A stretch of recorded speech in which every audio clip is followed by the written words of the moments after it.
Hello，大家好，我们是大叔叔中中文，文。你今天咋这么不怎么念那么热情了？慢呢？笨叔，我发现你太不热情了，没我有激情。着急，我心里好多马都在奔腾，快一点儿。对，我发现我们今天，念大叔中文嗯已经有点倦怠症了，越念越嗯，懒，越念越慢。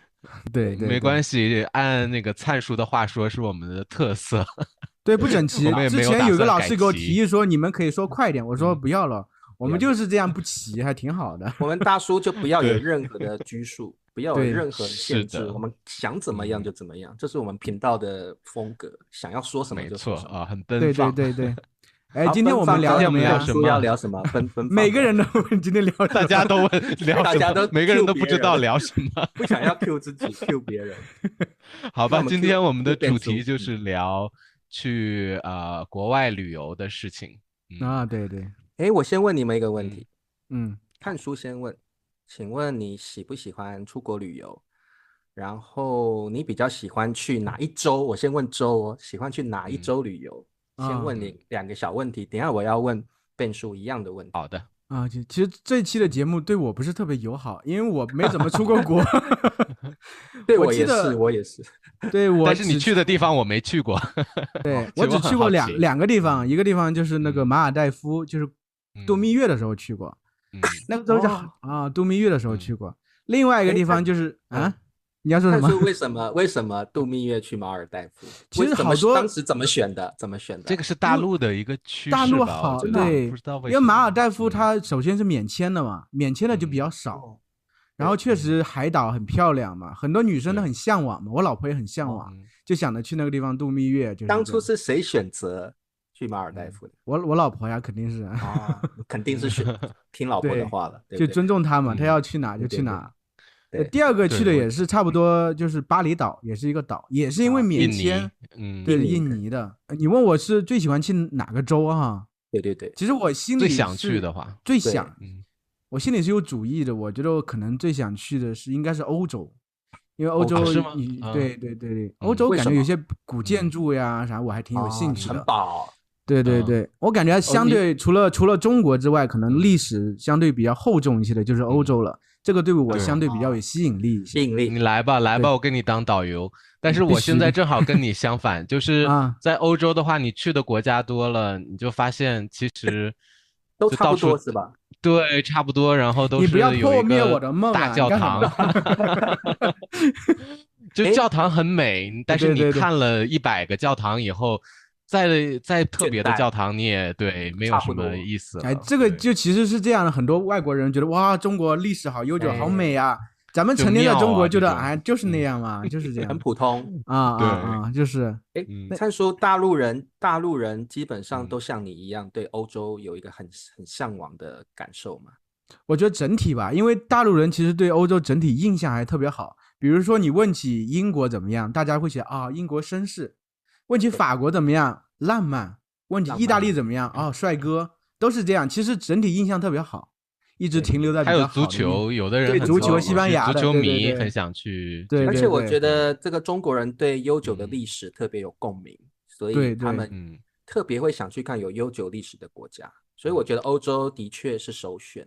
然后我们其实从小到大受的教育也觉嗯得欧洲是城堡、嗯，浪漫，然对，后每个国家有自己不同的特还有色，文化的中心嘛，都是文化，这样的。对，嗯，发对对对源地，对不对？哦，对，但都很有意思。就是生活在这边的人就都不太想在这边玩。就西班牙，我不知对对，道为什么大家都很喜欢去这个美国的纽约或者是加州，去洛杉矶，然后啊。或者是拉斯维加斯。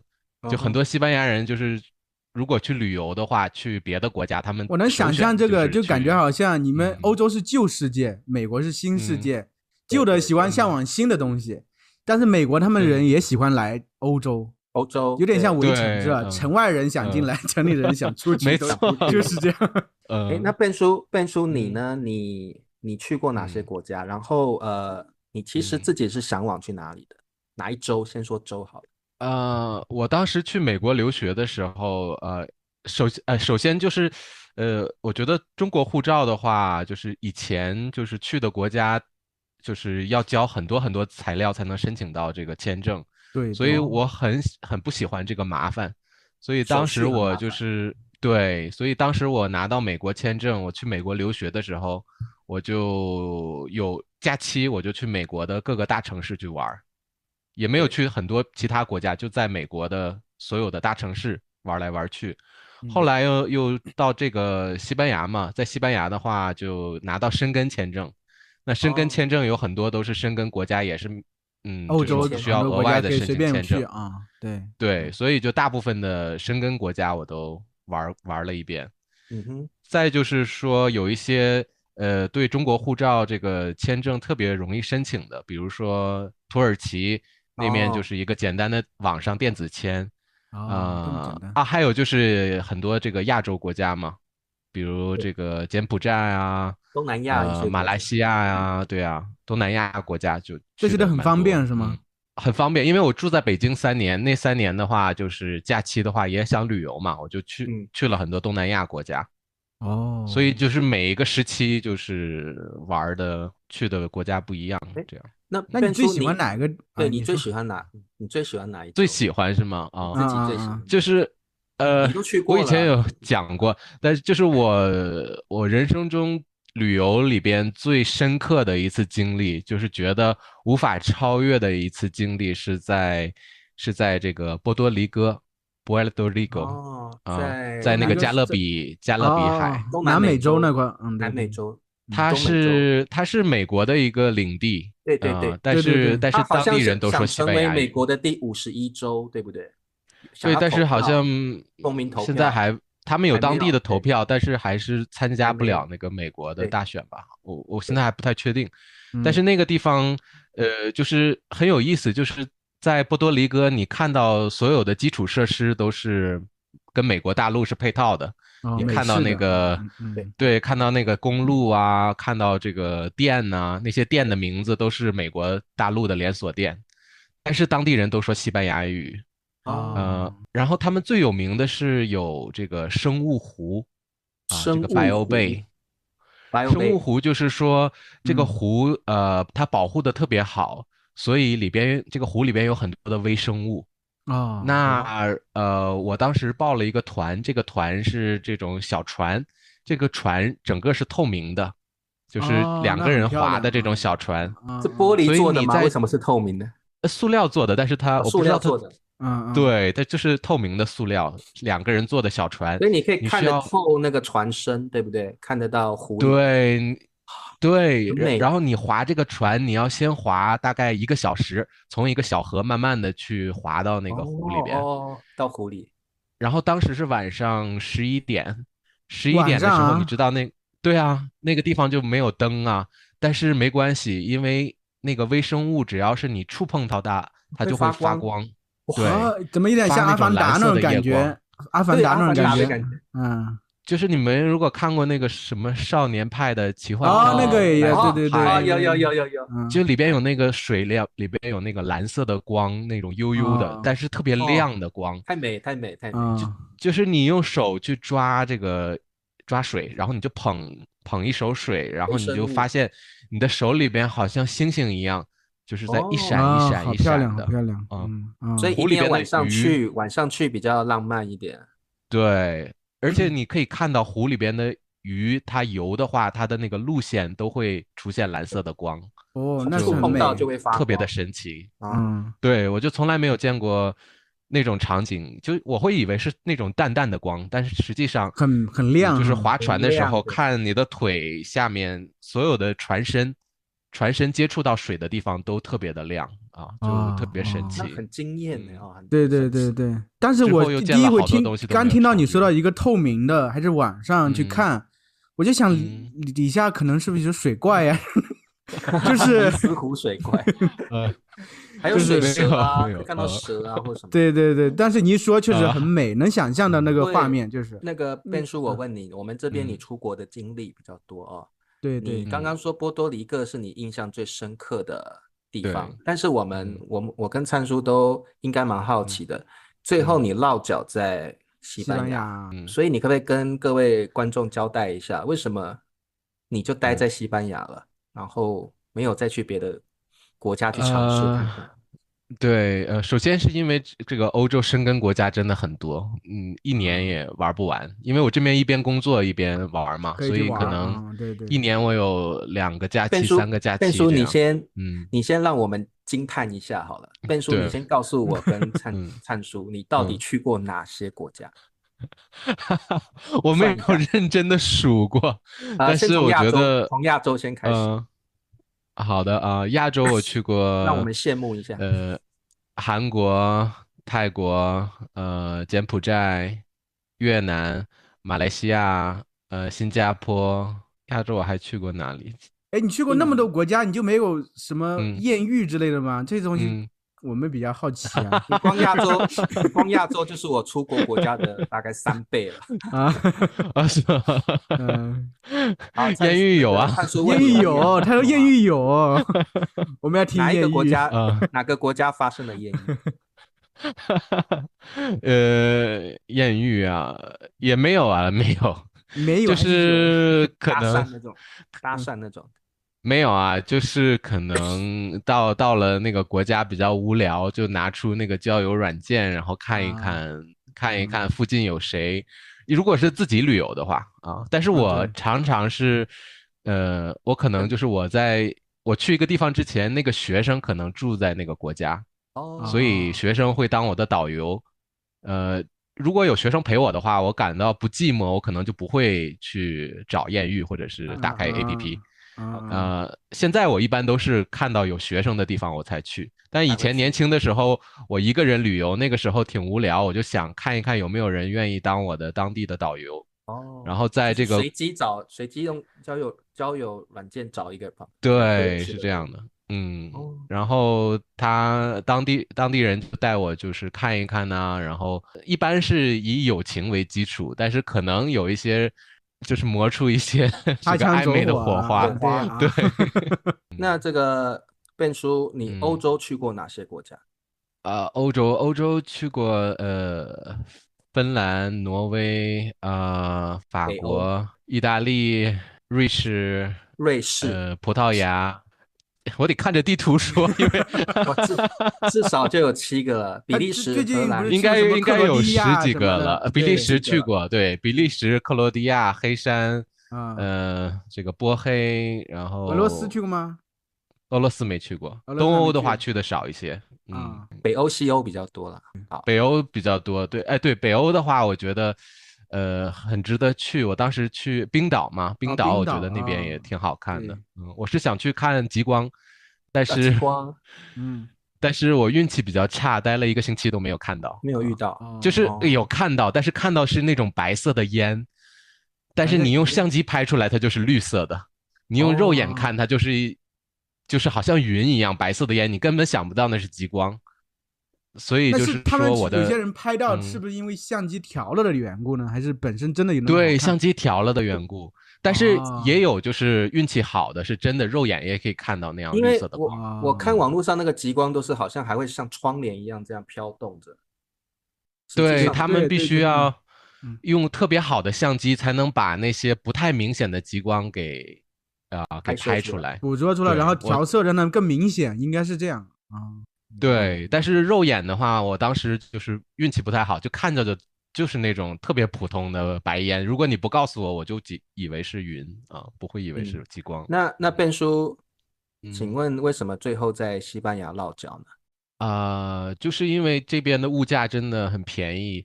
比如说，我想下馆子的话，周一到周五他们经常有一个特别的菜单，叫 Menu del Dia，然后就是你可以花10欧、12欧去一个你过会把那特别个西班牙语给我说一下，我不知道，我要做字幕。都有啊，没问题。就是这些，比如说我上班是在这个中央商务区嘛，嗯，中午的话我就会去那种特别豪华高端的饭店去吃饭，但是嗯，他们十的这个，欧啊，10欧。对啊，就是10欧、12欧，然后会给你这个3道菜，又有喝的，又有甜点，还有哦，咖啡。那好所以你会便宜的，十觉得就欧的话，是特别对的便宜，在国对，内的话，一样的就是这么高大上的地方，可能要几百啊。花300、400对，块钱，但300-400起码。是在嗯，对，但是在西班牙的话就特别一样的便宜。享受，但是便宜很多。但是如果我去瑞士，我去中餐馆嘛，我就点嗯，2个菜，跟我的朋友2个菜，2碗米饭啊，2杯可乐，然嗯，后这个就是我们2个都没吃饱，那个菜很少，就花了60多欧啊，哦，那就而且这个还是最便宜的，是瑞士比较便宜的饭店，所那是以就觉得西班60多都牙又人民币相便宜又好。当于400-500了，是吧？对啊，就是哦，贵耶，好贵又哦。吃的很普通又啊，贵，对。然后物价其实，瑞士周末又不开门，西班牙的话周末开门，而且他们的超市啊晚上都营业到10点什么的。Ben叔，我问你，就是欧嗯，洲你去过10几个国家，你印象最深刻的是哪一个国家？印象最深的还嗯，是冰岛啊，因为我个人是更喜欢看这种自然景色、大自然的对，东西，所以在冰岛的话，有去参加旅行团，是在冰川上走，然后你要哦，爬冰川，所以就是看起你的来就感觉是另一个世界，对。对对对，装备也要很齐嗯。全嘛，啊，对不对？要很齐全，你需要穿那个带钉子的鞋，因为你不穿的皮鞋、话可能会滑倒。滑倒，对，然后你还会一直就是有的地方还要你去爬一爬，然后在那么高，就是好几十米高的冰川上面走，你的周围都是冰，大冰块儿，然后就挺特别的，觉得自己被流放到一个 好像就一是浮在个荒郊海面，一个地野外，方，就浮在海面上的嗯。冰块是吗？也不是，就是在山里边，哦然后有很多的但是山都结冰了，冰川，就是像冰川哦那样的哦。对，所哦，以就大片大片的冰，你就是走，可能走几个小时你都走不出去，就是是在冰我之前川上走。我看过，也在 嗯 YouTube 看好多这个冰岛这个那嗯，些视频，确实特别漂亮。再来一个大对。航拍的话，那太帅了。哇，那壮啊观了。啊，那壮还有观了就是他们有这个蓝湖，台湾叫啊三温暖吧，就哦，是那种三温暖天然的火山热的温那种泉那种湖温哦，泉，对。然啊后大啊，那个家都在里我喜欢，边游，虽然你旁边都是冰天雪地的，但是大家都在那个因为那里蓝湖里边很温暖，泡啊。温泉是很温暖。对，啊，是但那个让我想到一个有意思的，啊就是那个地方还说，他们说那边的芋泥是可以有这个美白效果，那个啊美颜深海芋效果的。泥，啊啊对，啊啊但是吧，那个地方它是有一个窗口，就是你要游到那个窗口，它会发给你芋泥。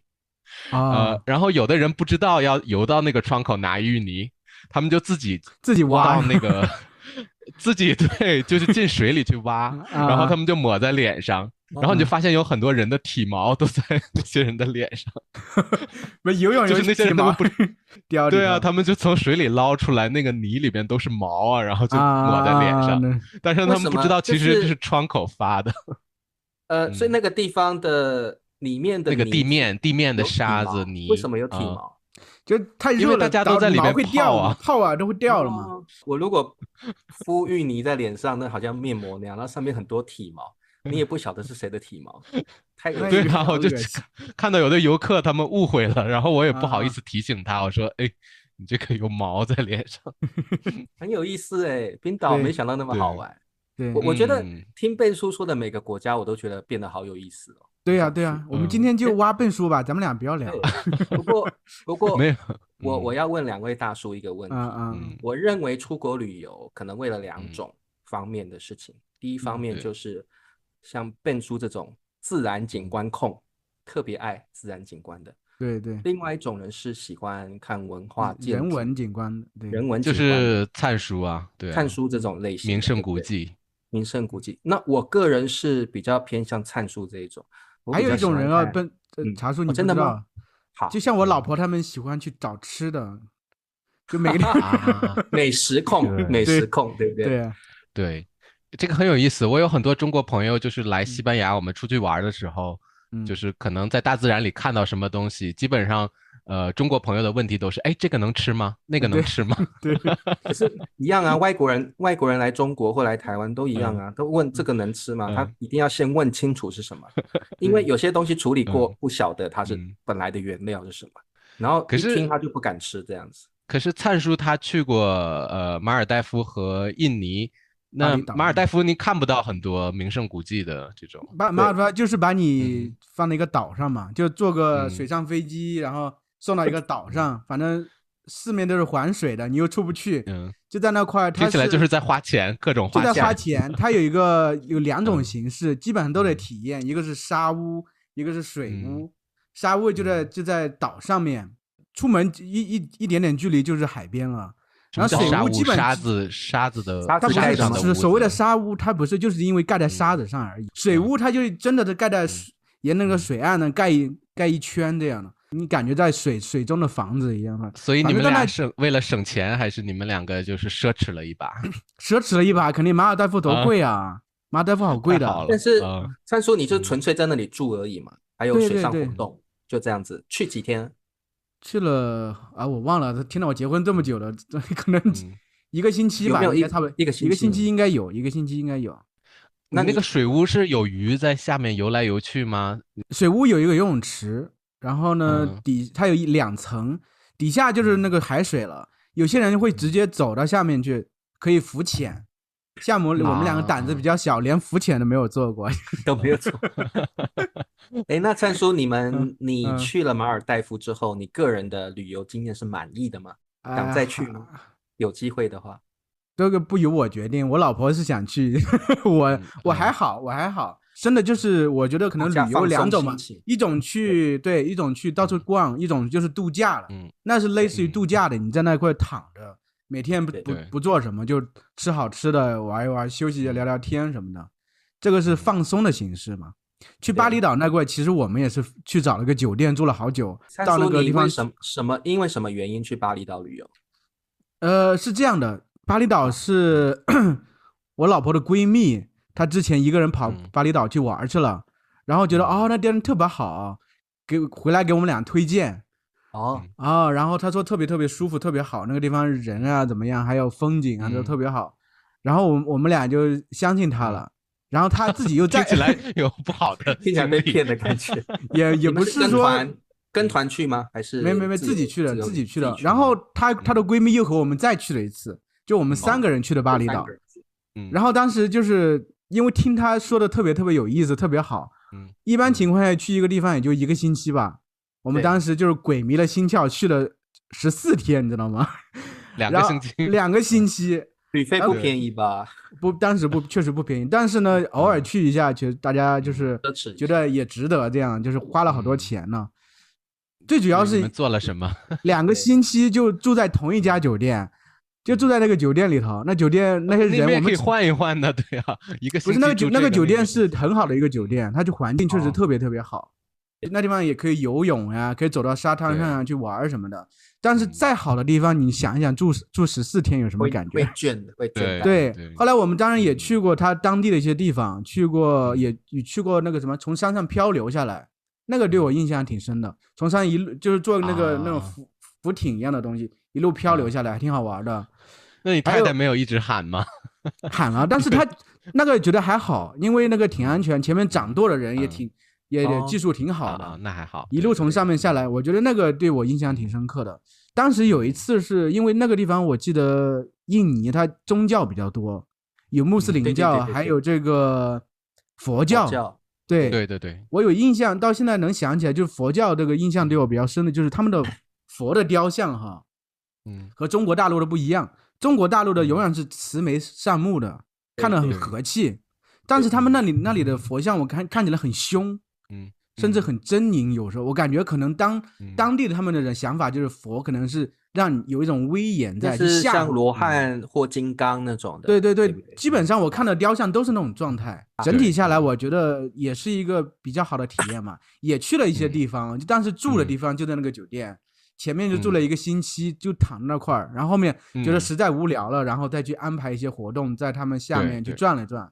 风景的话，我感觉就是基本东南亚那种有什么梯田呀，那些植物、热带植物都是那种状态，乡间的那种风景。对，其实印象还挺深的，而且我发现那地方澳大利亚人特别多，很多人对，很多年近嘛，距离距离也挺近，然后他们可能因为挺便宜吧，我看很多澳大利亚年轻人喜欢躺那块在沙滩上那种野沙滩上。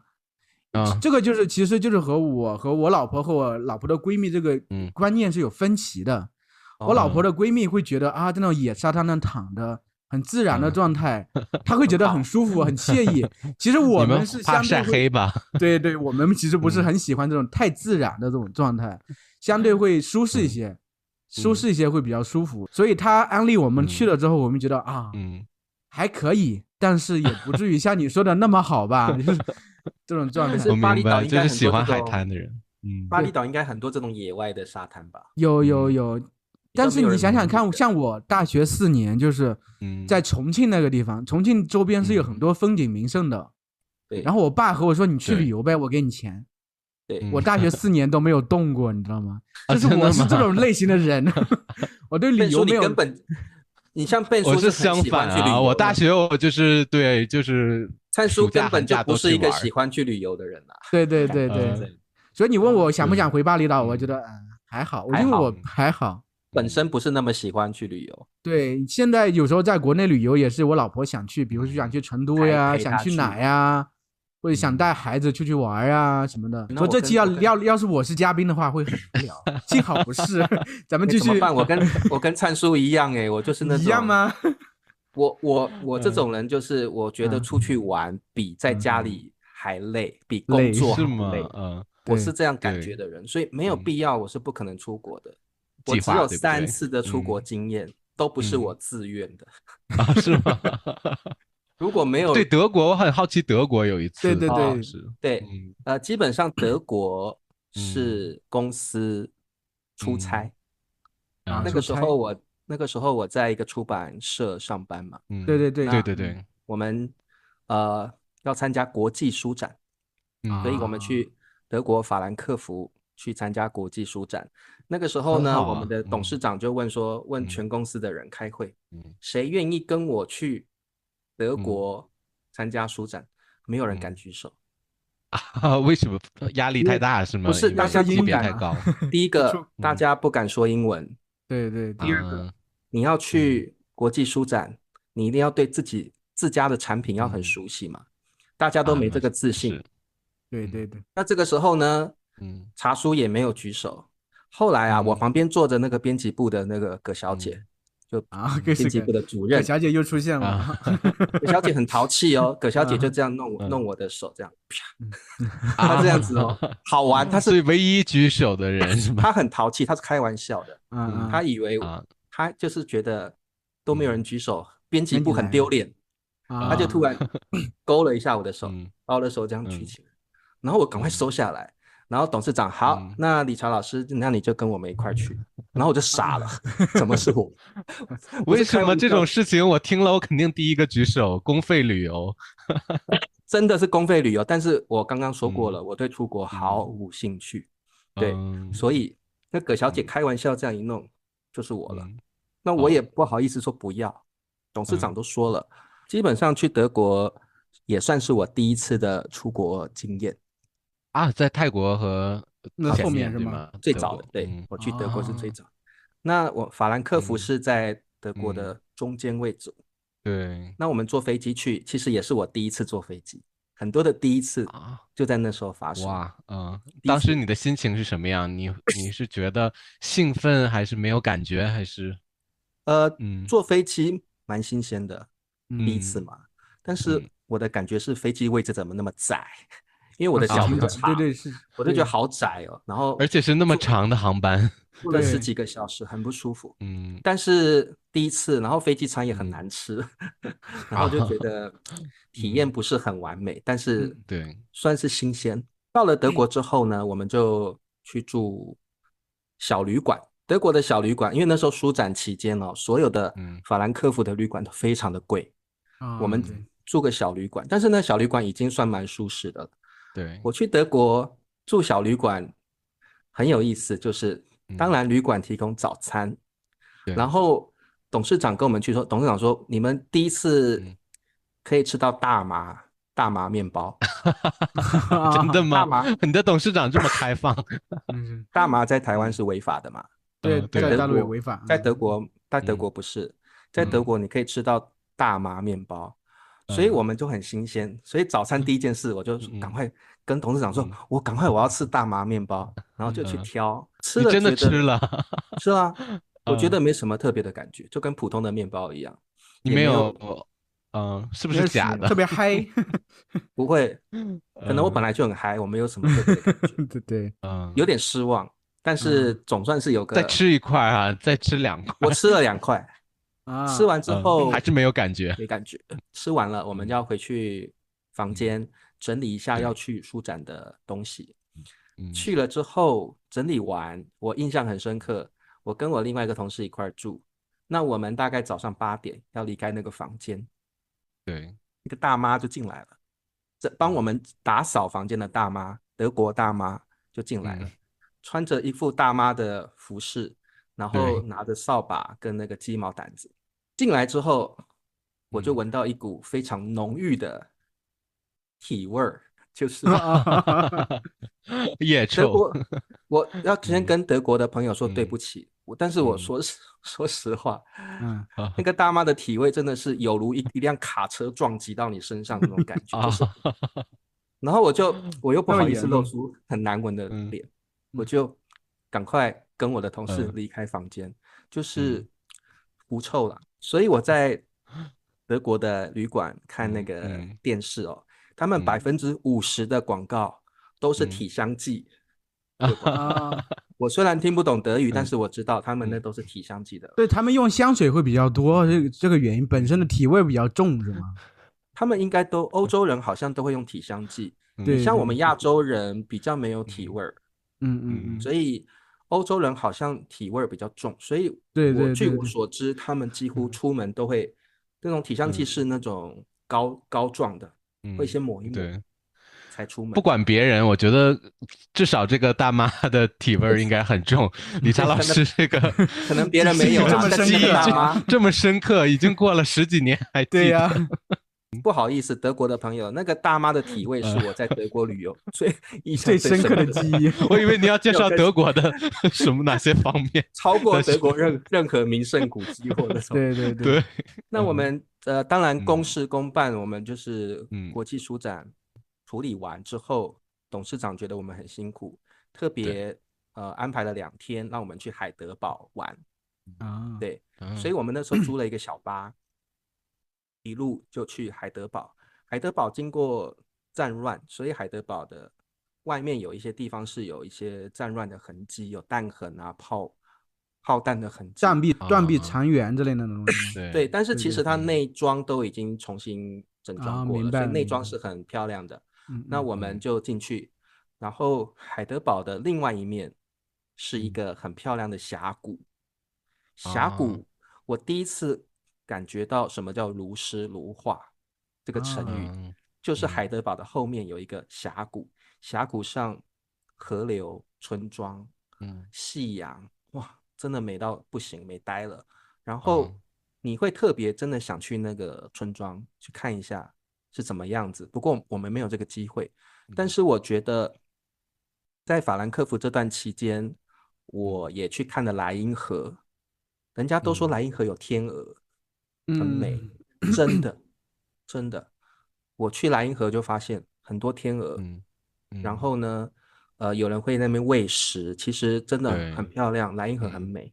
然后嗯有人说欧洲的街道上都是城堡，真的，法兰克福的路上嗯都是城堡，但是你不晓得嗯这个城堡是什么样的性质的城堡。我嗯一问当地人，他说啊，这是个嗯邮局，哦，啊，这是个博物馆，都是城堡的样嗯子，所以很啊，嗯美。然后他们的地铁有一个嗯特色，就是嗯，啤酒盖，嗯啤酒盖，啤酒瓶的盖嗯，子，对，啊他们喝完啤酒，可能盖子都会丢到地上。对，行人来来往往，就把嗯这个瓶盖踩到地面里面，所以慢慢就嗯变成一个好像装置艺术。他们的那嗯个地铁的那个站哈、那个你会嗯发现有很多瓶盖的迁路都是人踩进嗯去的，那地它不是水泥地吗？能踩进而不去？是那种铁轨的那些地方的，就是哦行人可以走，不是地铁站里面哦，是哦地铁嗯站外面的那些路是比较属于哦柏油路，哦，柏所以是油路那种，比较软，哦哦对，比较软。哦然后其实踩进去你会发现也不会格格不入，好像也另外有一种装置艺术的美感。对对。然后他们还有市区的这个市区的电车，很方便，就是电车来了，你好像赶一下就直接上去，好像电影的画面一样，就是停一下，然后你稍微它开了，你还可以冲上去这样。好有画面感，对，好像他会等你一下。查书记得可多细节了，我是记不对啊，我只记得描述太棒了。对，然后还有就是那时候我跟我的同事，可惜我同事是男的啦，不然应该更浪漫。对，不过他也我们两个就彼此照顾嘛，人生地不熟的地方，对，有时候然后我英文比他好一点，我会帮他问一下这样。然后我记得我们看到一个啤酒屋，我就想起来从小到大。我记得德国最有名的2个东西，猪脚、啤酒，还有猪脚和啤酒，对，最有名的2个东西。我的同事就说，我一定要点一杯啤酒。然后我看到上面写啤酒，还有苹果酒，那我就跟他说，那我点苹果酒好了，我们试试看。然后呢，他是用那种免洗，你们是用说第二次那种是吧？一次性一次性杯子是吗？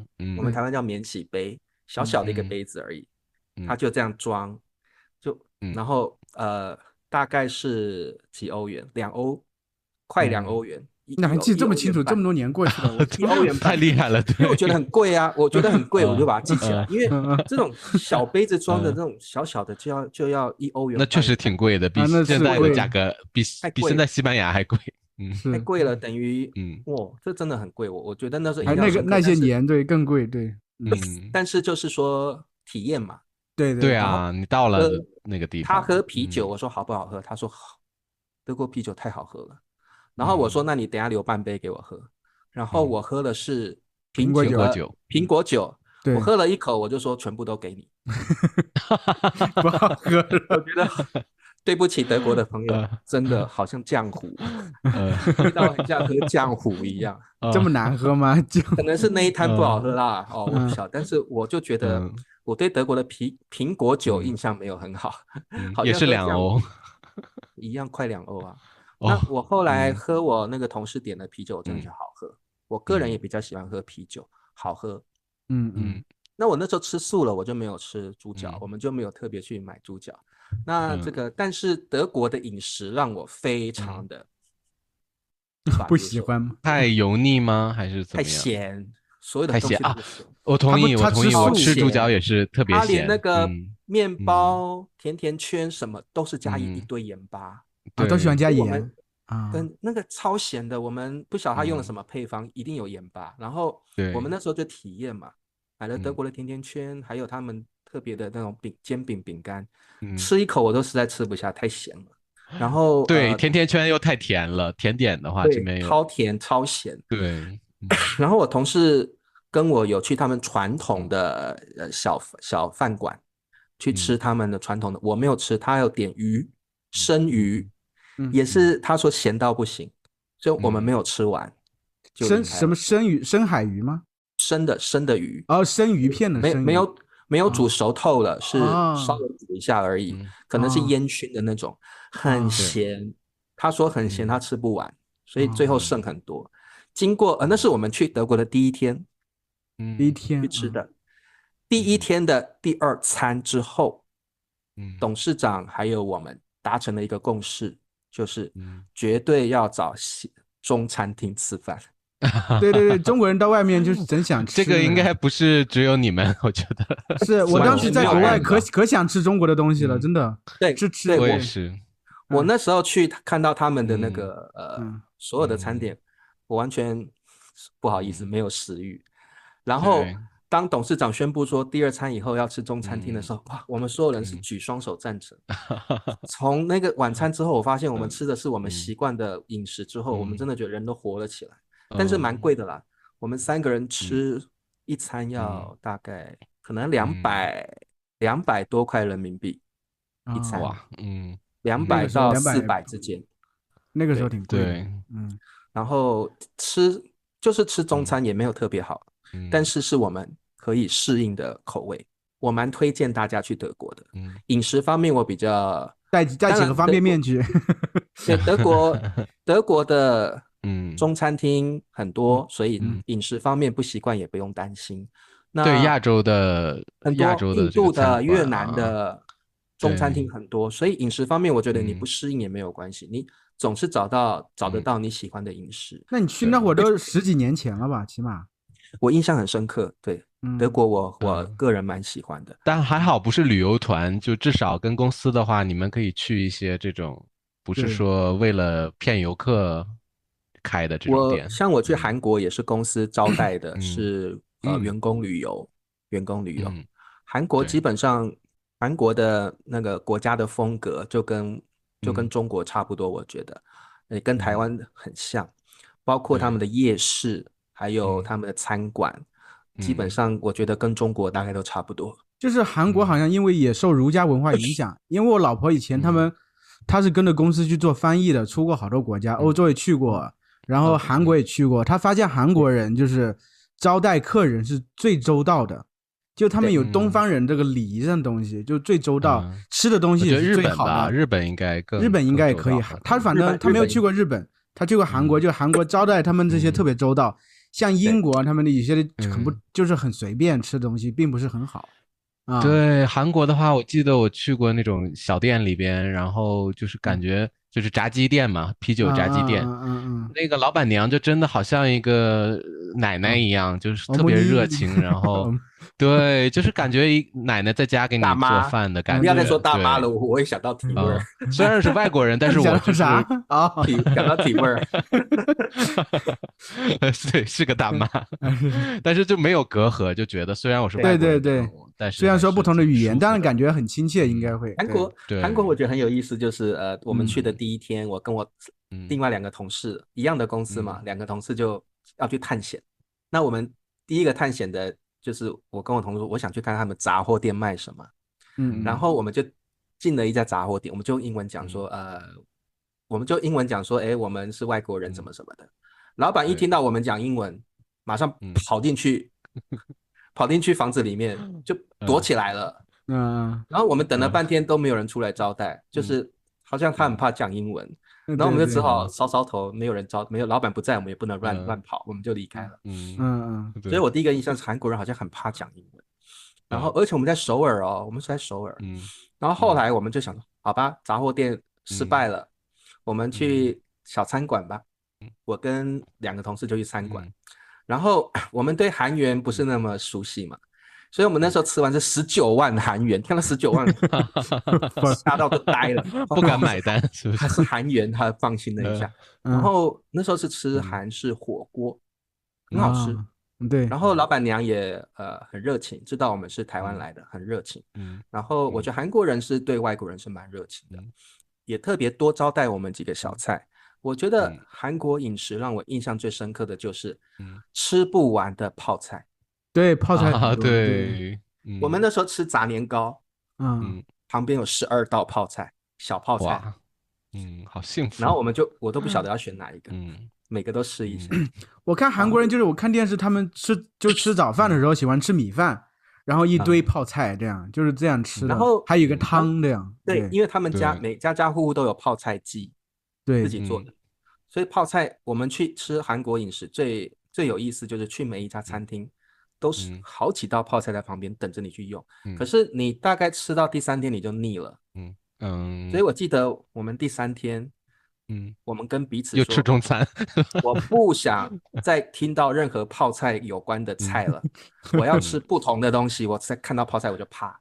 我们那天就还有烤肉啊，烤肉炸鸡什么的都试过了，我们都试过了。然后还有韩国的甜甜圈其实还蛮好吃的，对，是正常的，没有很咸，正常的甜的，好吃的，对，没有那么甜，然后也符合我们亚洲人的口味。所以我们跟同事们就说，我们今天晚上千万不要再吃到跟泡菜有关的东西。我们就决定那天宵夜去楼下，就是我们旅馆楼下有一个便利商店，对，我们决定要吃不同口味的韩式泡面、方便面。后来我们就跟同事各选了不同的，我们韩文也看不懂嘛，就各拿了1包方便面回去泡。然后到了房间一打开，怎么又是泡菜？原来我们都选到泡菜口味的泡面。啊，对，那边很有名，完全避免不了吃泡菜的命运。我知道韩国人好像特别吃辣，东西特别辣，我有点受不了。之前是我和我老婆特别喜欢看韩国的综艺，什么 Running Man 啊这种东西，还看了好多韩剧嘛。因为韩剧里头他们成天吃那种泡面，拿个锅在煮，就特别诱人，你知道吗？我们就成天也爱吃那个。但有一次呢，就买了一些正宗的韩国的拉面，不是火鸡面，比较正宗，上面就是韩国出产的那种拉面。吃了几乎太辣了，受不了，辣的受不了。对，中国人可能没有那么吃辣一些，韩国人现在 YouTube 有很多这个网红在挑战吃5代这个辣的拉面。就真的，我试了它那个最低级别的辣度，我已经就是不行了。是那种太辣了，我感觉可能那天寒地冻的地方，它吃辣可能比较暖和吧。对，韩国特别冷啊。还有韩国的冷，我觉得我们可以聊一下。就是说我记得我去韩国前，公司都交代我们一定要带大衣、带暖和的衣服，所以我们都带了很多衣服去。实际上去韩国零下10几度，但是其实你不觉得冷。对，就跟我家一样，我零下30度也不觉得冷。北方一样，北方的是干冷，对。反而我觉得在台湾冬天更冷，因为台湾是湿冷。对，南方的湿冷，对。湿冷就是说寒流来的时候，你们说寒潮是不是？寒流来的时候，刺骨的那种冷，刺骨会对，而且呢也没有暖气，对吧？而且那个水汽会渗到你的衣服里面，对，所以你的衣服是无法保暖的。所以在台湾的冬天，我反而觉得比韩国冬天更冷。因为韩国的冬天是干冷，所以我觉得还好。还有就是韩国人很开放，洗澡的时候吗？我个人很喜欢泡温泉，因为台湾有温泉。对，然后茶叔又是那种奔放型的，给你看没关系，一丝不挂。对，喜欢裸奔的，给你看没关系那种。那刚好我们老板有安排那个泡温泉，因为韩国我们好像是去。那个叫大什么去了？大邱。我们后来从首尔到大邱，大邱有泡温泉的地方，他们泡温泉的地方设备非常的齐全然后男生女生都在一块儿。我记得我那时候都是一丝不挂吗？没有，当然女生是有女生自己的更衣室那我们在男生的更衣室呢，那真的是韩国人一个开放到不行，裸身就到那边晾着这样走的。当然台湾也是这样，但是我已经习惯了啦。但很多我的同事是不习惯的，他们觉得有一点不好意思。那我去我会不习惯。我超习惯，我超自在的，我超喜欢的，一丝不挂。然后那时候想说一丝不挂去换衣服，然后换泳裤嘛。他们当然不是一丝不挂去泡温泉，还是有露天的。我们那时候是去露天的，我们就穿着泳裤去泡温泉。我觉得韩国人跟日本人在这方面有点像，就是蛮开放的。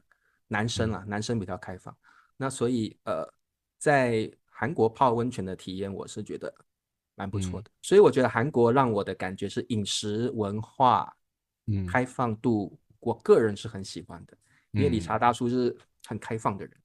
然后韩国的女性嘞，女性的长相符合你的审美吗？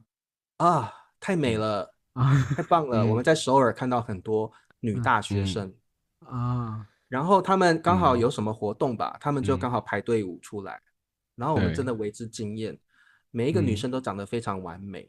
然后我们很多同事说那都整容啊，整形的啦。然后我就说没关系，对呀，就长得好看，让人家开心，就自己也开心，对，很有气质那边女生，对，很有气质，然后不过都长得好像就是。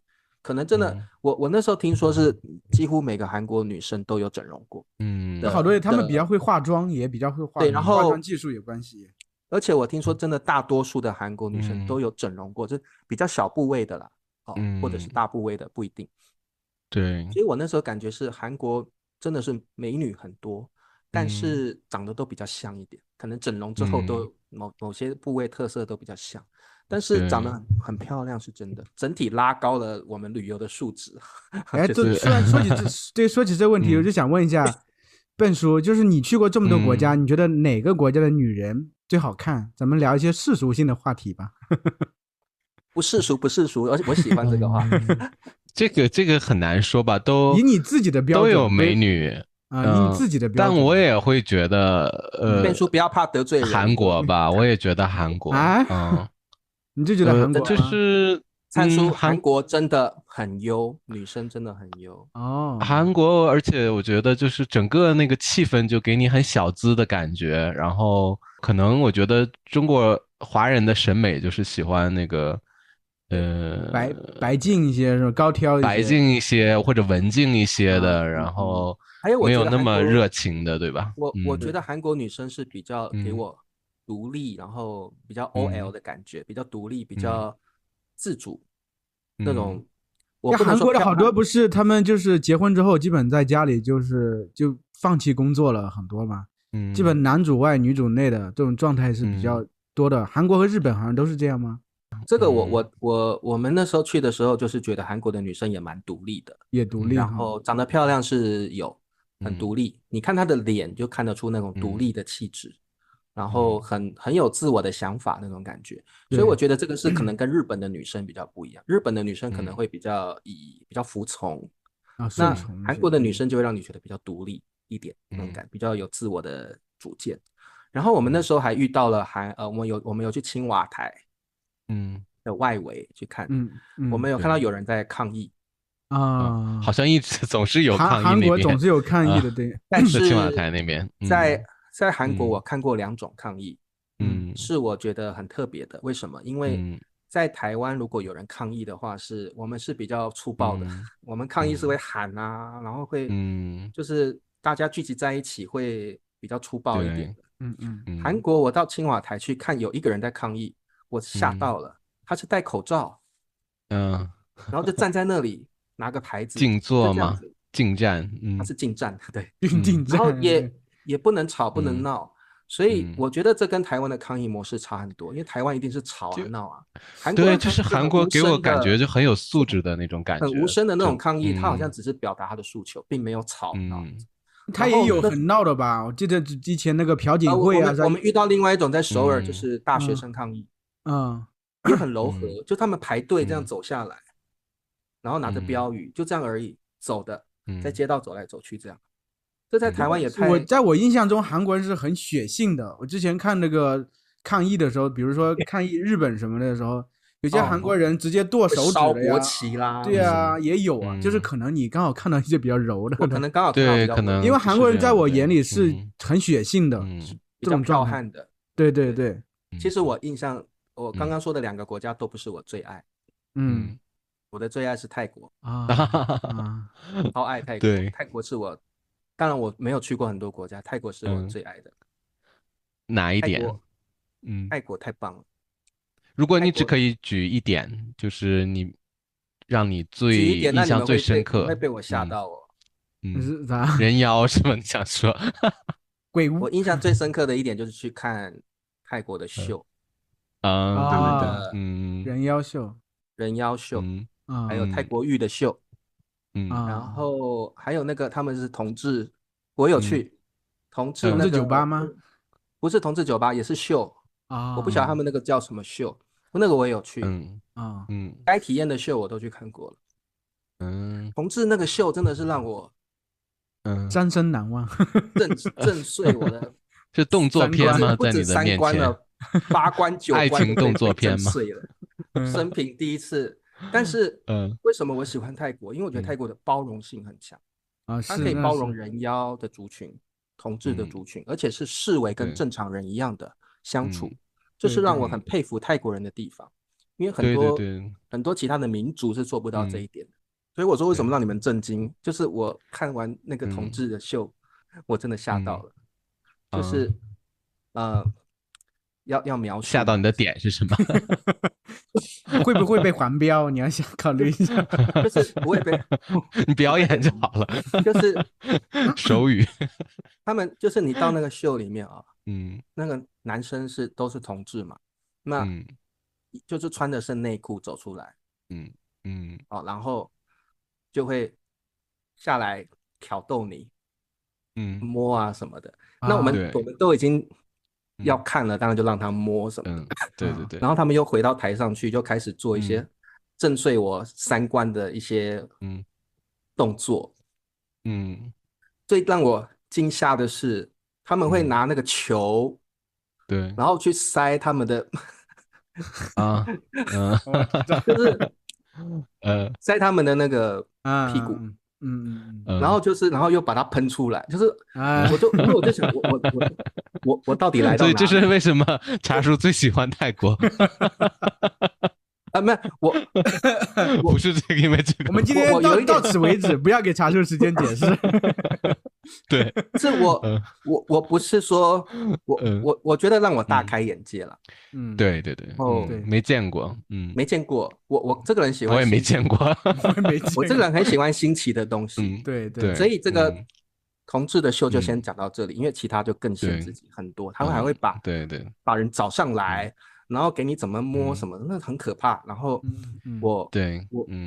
我觉得可以喜欢的，或者是想要体验新鲜的东西的，可以去看看。泰国浴秀也是很限制级的，对，就女生看那个浴缸，然后都是泡沫的那个水，然后那个女生就穿着比较暴露，就比较暴露就来了，然后一样他会抓男生观众上来，然后也是东摸西摸，然后给你脱衣服什么什么的。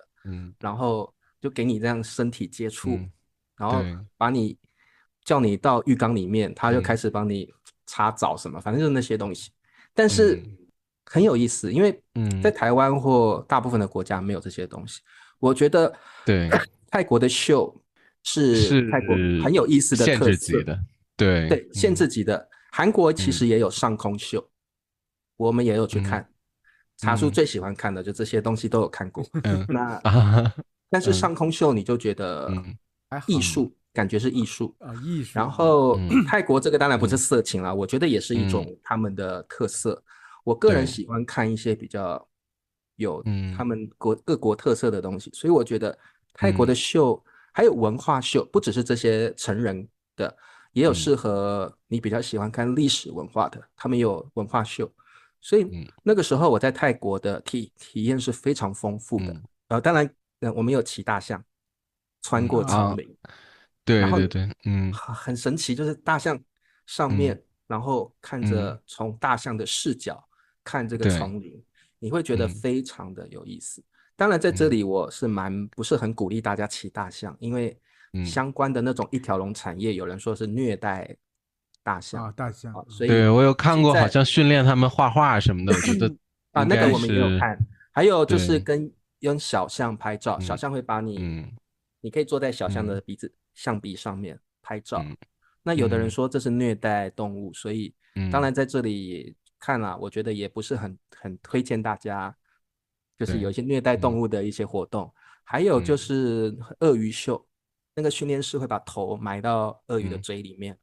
这样子然后有一些地方还有狮子、老虎，你可以跟他拍照，而且你是在他旁边那些都是训练驯化过的野兽，你可以跟他拍照。所以我觉得泰国是很多元化的一个国家，它可以包容各式各样的族群跟文化，所以这是为什么我觉得我特别喜欢泰国的原因，因为很多国家做不到这一点。对，我在那边我感觉到他们真的是挺知道而且知道怎么庆祝去过节的人。我在那边我参加过他们的送干节，就是全世界的人包括当地人都在这个路上走嘛，然后可能有汽车开过去啊，他们就会车上有那个大的水箱，就好多孩子或者是成人在车上就崴一瓢水，然后就泼路人，然后被泼到的路人也不会这个对，好像泼水傣族的那个泼水节，对对对，这在泰国送干节嘛，像他们的，然后大家就是被泼到的人也不会生气，不会生气，而且大家都去买那个大水枪，你路过旁边的路人，你就直接朝着脸就呲过去。对，还有泰国的佛教很盛行嘛，所以去泰国一定要看四面佛，还要看他们那个大佛，他们有很多特色文化东西很棒。然后去泰国一定要喝椰子水嘛。我在台湾很少喝椰子水，到泰国觉得泰国的椰子太便宜了，可能2块人民币不到就可以喝到一个很好喝的椰子水。泰国因为是旅游业非常盛行的国家，所以基本上每个人都会讲英文，所以在那边语言基本上是不会有任何的障碍。我记得我从泰国回来之后，也特别怀念泰国的饮食，泰国的饭是属于长米那种，而且他们的饭是有点酸，但是第一天我很不适应，但是第2天之后，我彻底爱上泰国饮食，酸酸甜甜的，很好吃。所以我们菜是很辣的，是吗？我们还好，甜辣，但是甜辣的，它不是那种死辣、很超辣，不是甜辣的。所以我觉得泰国饮食是让华人很容易接受的。然后对对对，适应到你回去自己的家乡之后啊，我好怀念泰国的饮食。所以我记得我那时候从泰国回台湾之后，我还特别去找泰式餐厅，吃了几天的泰式菜。太怀念了，把我说饿了。我昨天洗牙以后，我就一直没敢吃东西，一直都喝牛奶，喝流食。韩国不要再说吃的了。韩国饮食我不是很能习惯，不是很习惯。德国饮食就不用说了，完全不习惯。对，泰国饮食我是不只习惯，而且超怀念。泰国饮食应该和中国的什么也很像，广西啊那一带的比较接近。对，其实我觉得很符合中国人的口味了。很快就适应，一开始可能不适应，很快就适应。我可以一直吃，不吃中餐，只吃泰餐。泰国应该是每个人一生中应该要去的重点国家。泰国太棒了，我还想去，我去过2次了，但是我还想去。我甚至觉得我以后养老了，我想去泰国养老。对，去吧。然后查出是一个根据地了，奔放、离经叛道的人。一定要找一个可以包容我的国家，我觉得泰国是可以包容我的。对，那灿叔，你要来欧洲，你要去哪个国家？欧洲呀，我想去西班牙找你啊！太好了，来吧。对，有导游嘛？有导游，你到这边肯定好好带你转一转。灿叔，除了西班牙，你还想去欧洲哪个国家？有没有意大利啊、法国这几个国家我还挺想去的。对，其实我对英国没有特别大的兴趣，我就只对南欧这几个国家还有点兴趣。意大利，我想去意大利。对，然后英国我想去是因为我蛮喜欢歌剧的，所以我会想去英国看歌剧院，去听一些歌剧。我觉得可能是比较地道的歌剧。所以去英国我的一个念想就是特别想去看歌剧。那意大利当然是历史文化，从小到大被歌剧应该是意大利做的最好吧？不是？可是歌剧院好像英国比较多吧？比较多吗？那我不是没有研究过。另外就是我只听得懂英文的歌剧啊。去意大利我听不懂意大利文。好，今天就聊了我们各自的旅行的经历啊。然后3位大叔要去哪儿玩的话，各位同学可以踊跃的当我们的导游啊。各位同学，如果你们想要带3位大叔去旅游的话，请你在底下留言哦。我可以当导游啊。那这样还有你们已经有3位导游，这个西班牙、台湾还有西安的导游。西安的，对对。如果大家想来台湾玩的话，一定要找理查大叔告诉我们。对，我一定会带你们去台北玩啊。台湾也很有意思。好，那我们跟大家说再见了。又是一个仓促的没有更好的结尾方式。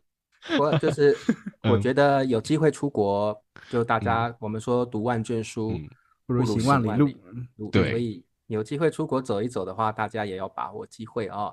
那如果你们觉得自己的国家很值得推荐的话，请留言告诉我们你国家的特色在哪里。3位大叔说不定这个大叔中文啊，开始赚钱之后啊，那个有广告收入之后啊，对，3位大叔约一约就去你们国家了啊。3位大叔是的，直接我们可以做室外的节目了。对啊，做室外旅游节目转型。或者得告诉我们你们觉得特别有意思的旅游景点，你们去过的地方里边最值得去，告诉我们。可能我们还不了解这些地方，我们看一看。对。好的，那谢谢大家，我们下周再见。好，再见喽，再见，拜拜，拜拜。